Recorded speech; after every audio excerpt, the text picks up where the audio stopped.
everyone, welcome to my channel. Today I want to go over that interview that Chris McDonough did with Candus.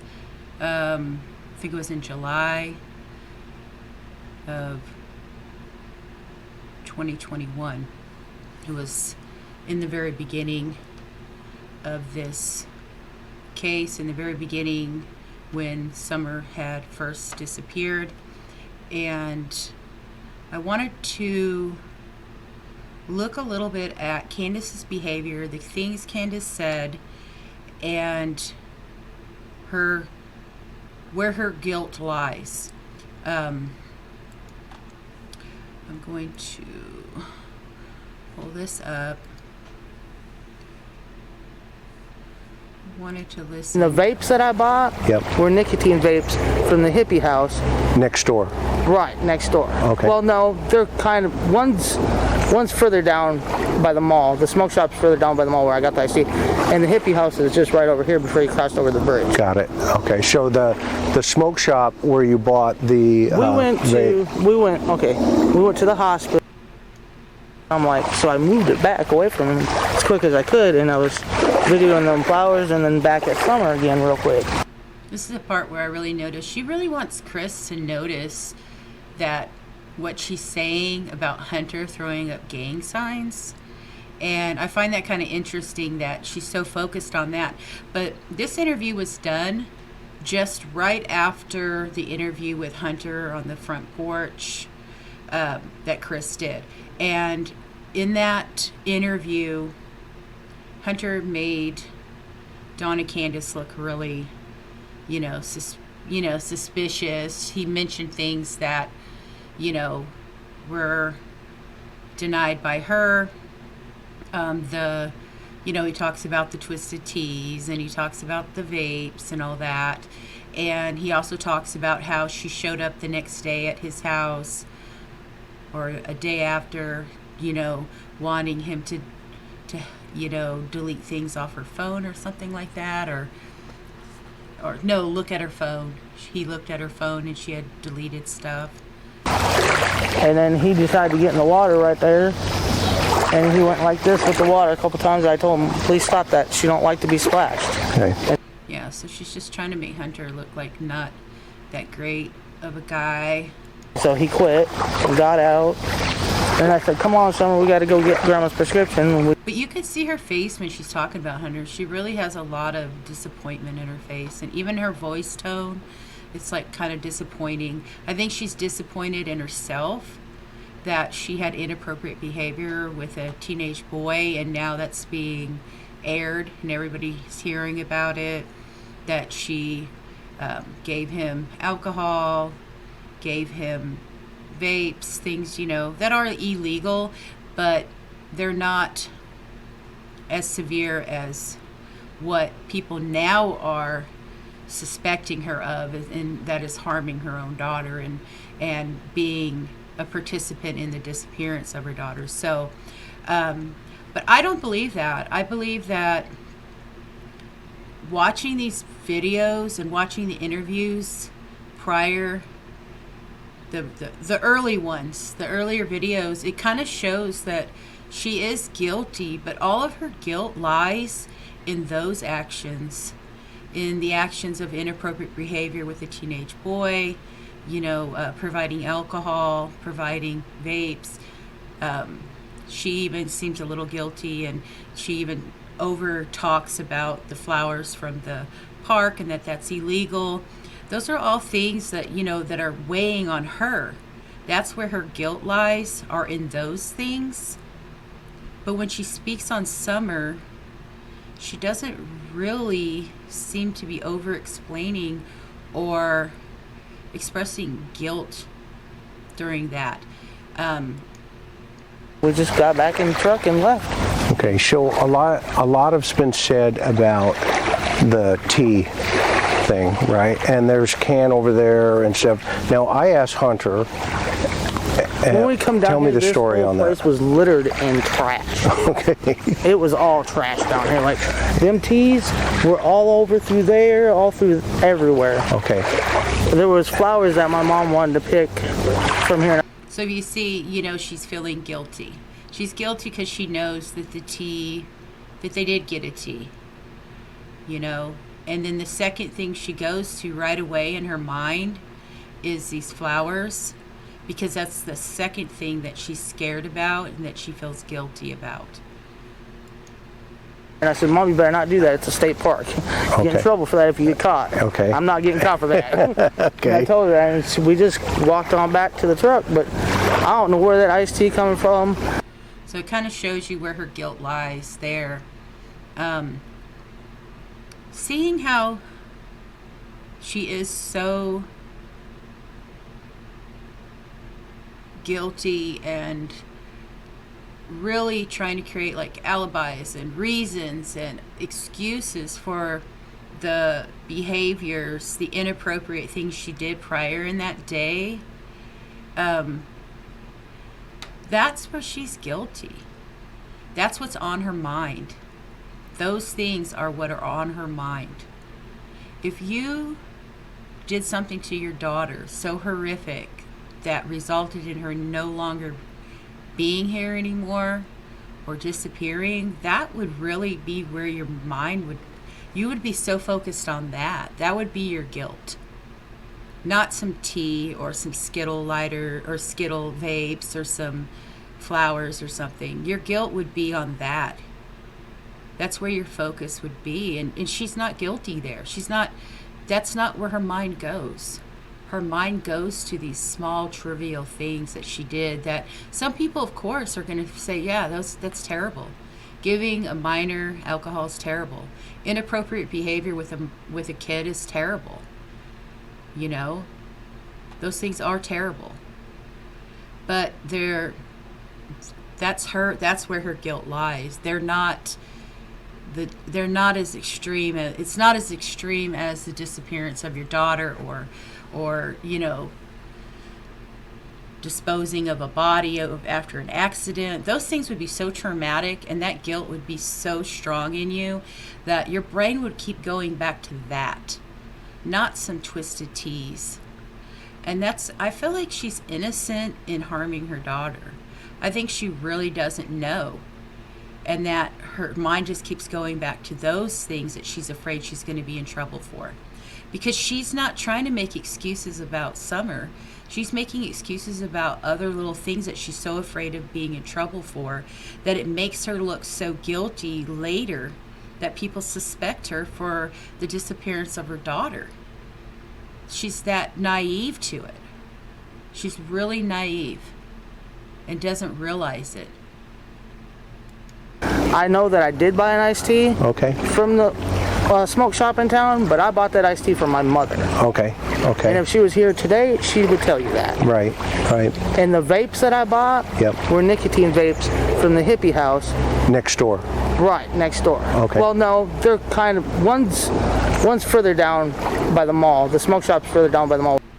Well, I just wanted to discuss that. And then the other thing that I wanted to talk about was when people have discussed this case, they've brought up that this could have been planned by the family, that it's like maybe trafficking, things like that. And where I wanted to go with that is she's so guilty of these other things that were done that day that there would have been no way she would have had something planned later, knowing she was going to call law enforcement to create a fake narrative of her child being abducted. If she would have never done these other things, because she's so guilty and scared of these things that she wouldn't have done these things. She would have done something completely innocent that day, went and just got some slushies and probably wouldn't have involved that young man. She would have made it seem, she would have went and picked up maybe a neighbor, a little girl or something that could have been her witness. She wouldn't have picked up a teenage boy that would implicate her in all these other crazy situations that she was put into that day. And then went home knowing she was going to have this plan, this whole planned thing happen. So I really don't believe there was any type of planned abduction from the family or trafficking. And the second thing I want to say about the trafficking is it's not illegal to let someone else have your child or take your child. You can even be compensated financially for it. They could have sold her and done it legally. And it you can give your child away. People do it all the time. So it's not like it would have been something they would have had to create a whole scenario with calling the police saying their daughter's missing over.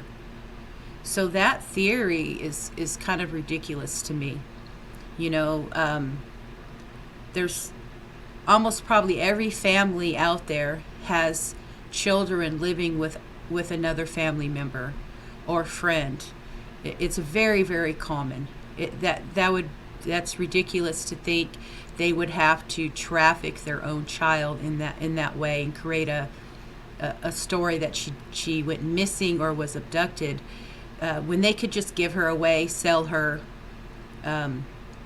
any of those things without having to get law enforcement involved. Many, many children live with other people, and there is no legal paperwork drawn up or anything. It's very common. And so that scenario just seems ridiculous to me.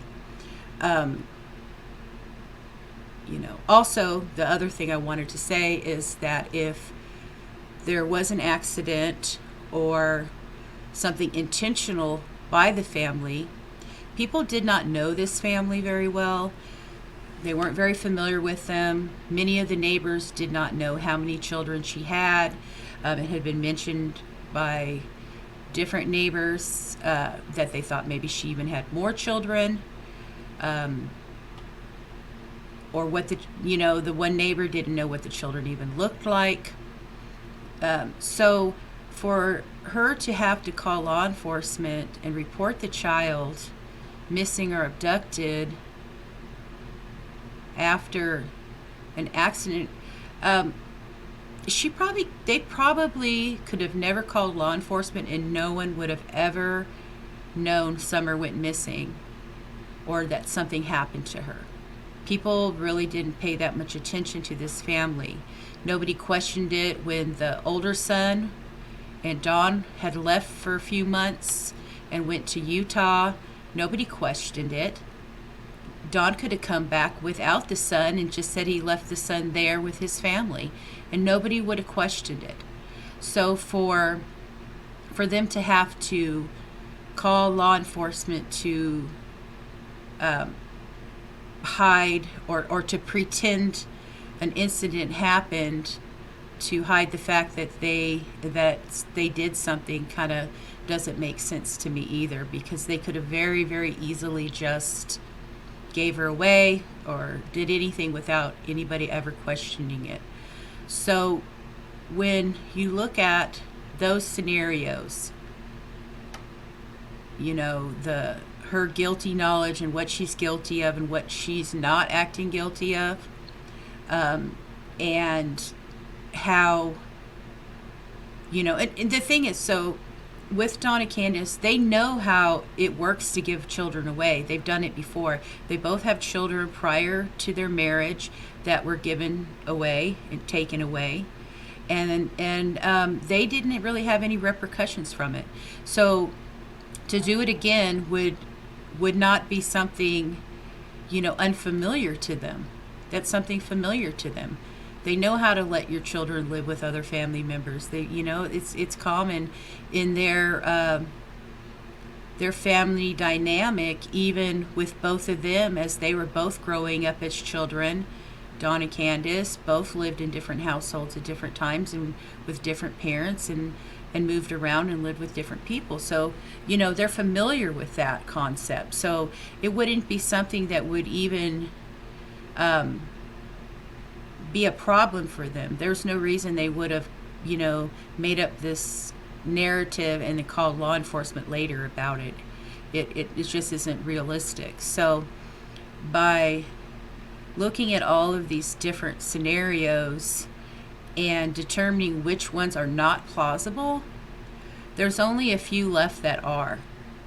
And I'm going to make a second video, and we will discuss what could be scenarios that make sense, and even scenarios that are not nefarious, that are accidents, but accidents where the parents or anybody in general may not even know that the child was there, or that something happened to the child. And I want to touch on that in my next video. Please like and subscribe. I will be coming out with that video in about a week. Please leave comments if what your opinion is on these subjects that I touched on today. If you agree with me or you don't.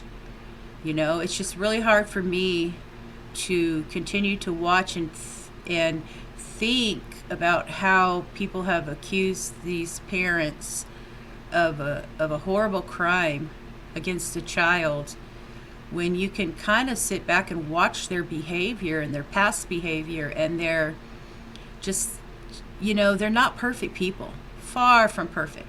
They're not perfect parents. They're actually probably on the lower end of probably not being good parents. But that doesn't, make them guilty of a crime.